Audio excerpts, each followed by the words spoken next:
पिछले चर्चा में हमने एक उदाहरण के जरिए ये बताया था कि किस तरह से साधारण मांग फलनों का निरूपण किया जाता है। उदाहरण में हमने उपयोगिता फलन लिया था u equal to Q1 Q2। अब इस व्याख्यान में, इस चर्चा में हम क्षतिपूरक मांग फलनों के निरूपण का कैसे किया जाएगा, उनका निरूपण ये बताएंगे। इसके लिए उसी उदाहरण को हम यहाँ ले रहे हैं, क्योंकि उदाहरण ये था कि यदि उपयोगिता फलन u equal to Q1 into Q2 हो तो साधारण व क्षतिपूरक मांग फलनों का निरूपण कीजिए तथा उनकी विशेषताएं बताइए। तो हमने पिछले व्याख्यान में साधारण मांग फलनों का निरूपण कर लिया था। अब हम क्षतिपूरक मांग फलनों के निरूपण करेंगे।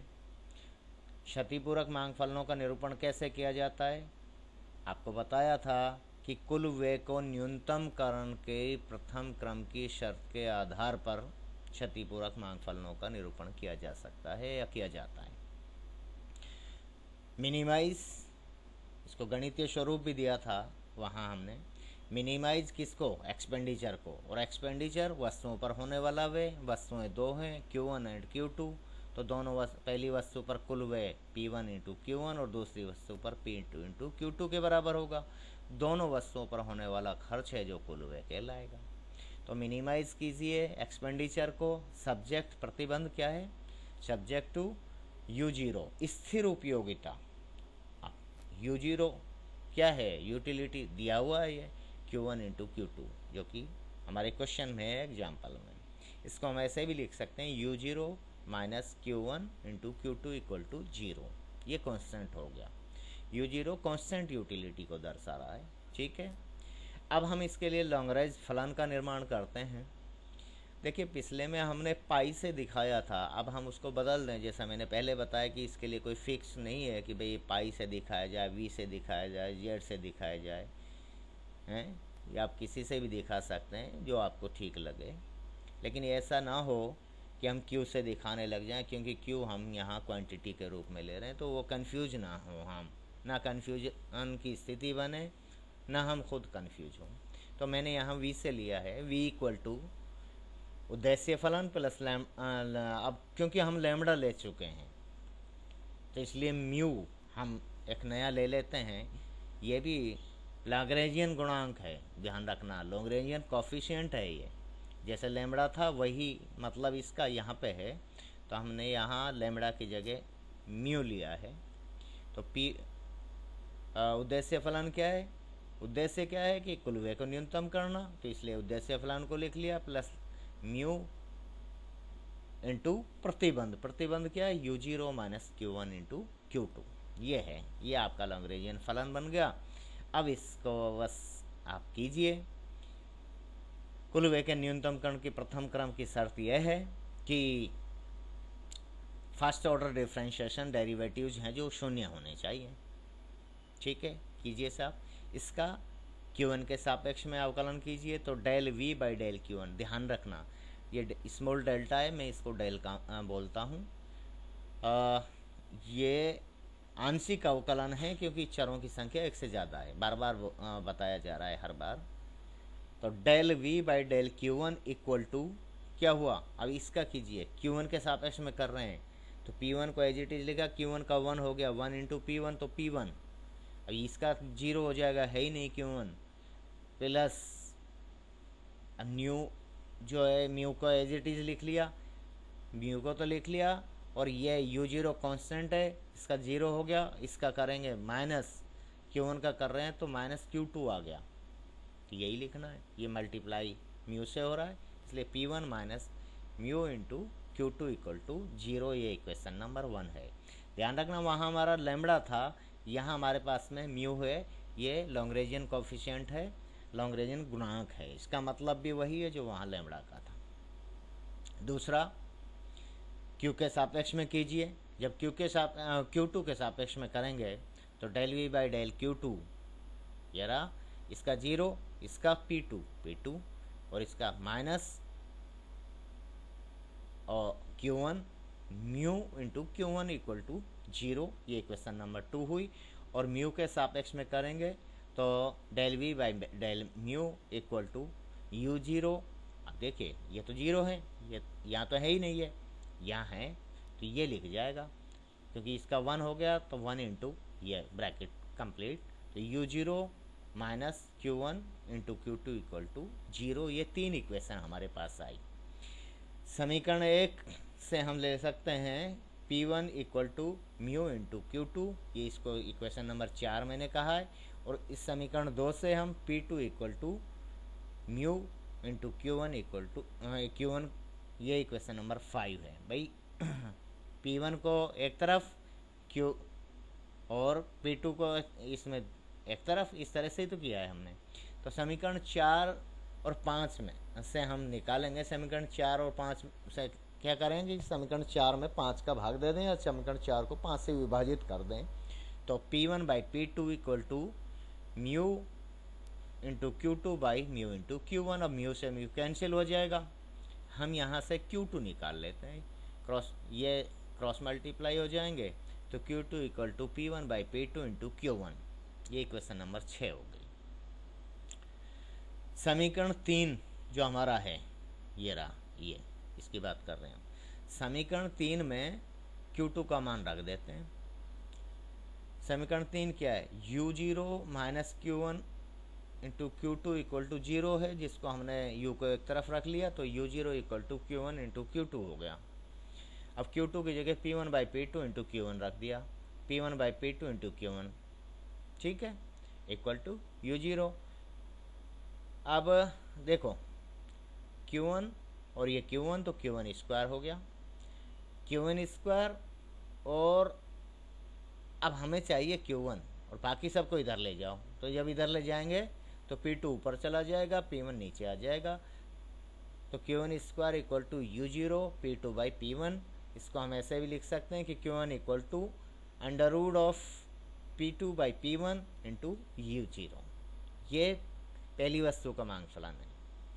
ये जो वैल्यू आई है Q1 की, इस वैल्यू को समीकरण 6 में रख दीजिए, और जब समीकरण 6 में रखेंगे तो Q2 equal to P1 by P2, भाई यही तो है, ये रहा समीकरण 6, P1 by P2 as it is. Q1 की मान रखना है, Q1 का मान ये है, तो root of P2 by P1 into U zero. अब देखो P1 बाई P2 इंटू, अब मैं अंडर रूट हटा रहा हूँ, अंडर रूट हटाने का तरीका आपको पता ही है कि अंडर रूट का मतलब होता है घात आधी, तो P2 की घात आधी, मैं सब की अलग अलग कर रहा हूँ, अब P1 की घात आधी और यू जीरो की घात आधी, ये हो गया इसका। अब अगर आधार समान हो तो घात जुड़ जाती हैं, घात, और अगर कोई चर नीचे से ऊपर जाता है तो उसकी घात का चिन्ह बदल जाता है, ये आपको पता ही है।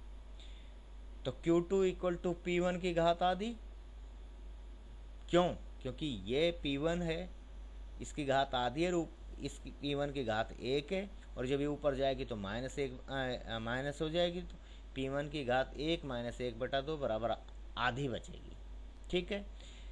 ये P2 है, तो P2 की घात आधी, आधी क्यों है कि इस घात को हम नीचे ला रहे हैं भाई, P2 की घात 1 माइनस 1/2 बराबर आधी रह गई, और यू जीरो की घात आधी, तो सबकी घात आधी आधी हो गई, ठीक है। तो Q2 बराबर क्या हुआ, अब इनकी जगह घात आधी है तो अंडर रूट ले लिया, under root of P1 by P2 into U zero, ये हो गया।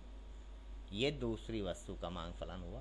तो ये इस तरह से प्रथम क्रम की शर्त के आधार पर हमने मांग फलन निकाल लिया। अब सेकेंड ऑर्डर कंडीशन, जो कि हम सफिशिएंट कंडीशन जिसे कहते हैं, पर्याप्त शर्त व्यय के न्यूनतमकरण के लिए, कि संबंधित सीमाबद्ध हैसियन निर्धारक bordered Hessian determinant should be less than 0, ऋणात्मक होना चाहिए, क्योंकि कुल व्यय को न्यूनतम किया जाना है। तो इसके लिए वही तरीका है, समीकरण 1 को Q1 से सापेक्ष में अवकलन कीजिए, Q2 के सापेक्ष में कीजिए, म्यू के सापेक्ष में कीजिए, पहली रो आ जाएगी। समीकरण 2 को Q1 के सापेक्ष, Q2 के सापेक्ष और म्यू के सापेक्ष करोगे तो दूसरी रो आ जाएगी, और समीकरण 3 का Q1 और Q2 और म्यू के सापेक्ष में जब आप अवकलित करेंगे तो तीसरी रो आ जाएगी, और ये हैसियन डिटर्मिनेंट है, जो बॉर्डर हैसियन डिटर्मिनेंट ये आएगा। Zero minus mu minus Q2 minus mu zero minus Q1 minus Q2 minus Q1 zero. आप चाहो तो देखो, मैं आपको दिखा भी देता हूँ। हमारे पास में समीकरण 1 2 3 पे जाना है। ये रहा, इसका Q1 के सापेक्ष एक और बार अवकलन करेंगे। यहाँ है Q1, नहीं है तो जीरो हो गया, पहली रो आएगी, इससे ध्यान रखना। Q2 के सापेक्ष करेंगे तो माइनस म्यू आ जाएगा, तो और म्यू के सापेक्ष करेंगे तो माइनस Q2 आ जाएगा। तो क्या रहा है, जीरो माइनस म्यू और माइनस Q2, ये तीन आए। ठीक है, ध्यान रखना आप। अब दूसरे समीकरण का Q1 Q2 और म्यू के सापेक्ष में अवकलन करना है दोबारा से। तो Q1 के सापेक्ष करोगे तो जीरो, वो माइनस म्यू, ये रहा Q1 है। और Q2 के सापेक्ष करोगे तो जीरो, और म्यू के सापेक्ष करोगे तो माइनस Q1 आएगा। ठीक है, तो इसका आ गया माइनस म्यू जीरो और माइनस Q1, दूसरी रो के जो अवयव ये होंगे। और इस समीकरण 3 का म्यू के सापेक्ष कीजिए, है कहीं म्यू, नहीं है तो जीरो म्यू के सापेक्ष में। लेकिन Q1 और Q2 के सापेक्ष और देखो, तो Q1 के सापेक्ष जब आप करेंगे तो आएगा, ये तो जीरो हो गया क्योंकि कांस्टेंट है यूटिलिटी। इसका आ गया माइनस Q2, Q2 के सापेक्ष माइनस Q1 और म्यू के सापेक्ष जीरो, तो minus Q2 minus Q1 zero, तीसरी रो के जो अवयव इस तरह से होंगे। अब देखें क्या ऐसा ही है क्या,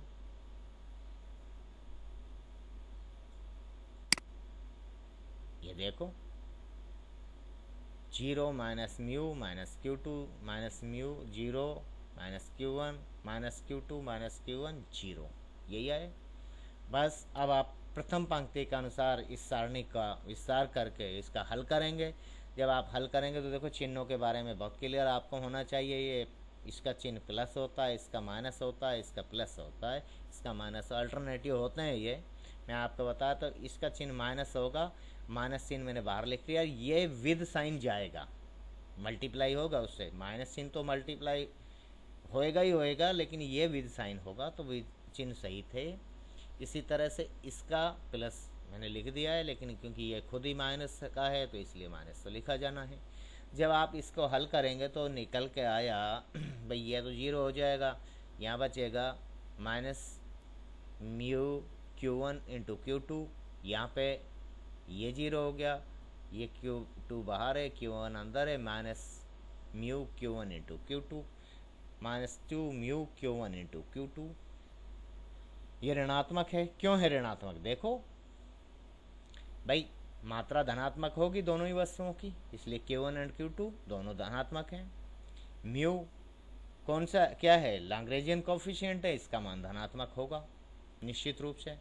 तो जब ये भी धनात्मक है और ये भी धनात्मक है, ये सारे धनात्मक हैं, और इन सब का गुणनफल जो है माइनस से गुणा हो रहा है, तो इसलिए सीमाबद्ध हैसियन निर्धारक का मान ऋणात्मक आता है। तो ये हो गया क्षतिपूरक मांग फलनों को इस तरह से हम निकाल सकते हैं। तो जो हमने निकाला है, डिराइव किया है क्षतिपूरित मांग फलन, उनकी क्या विशेषताएं, इसके बारे में एक मिनट और बात कर लेते हैं।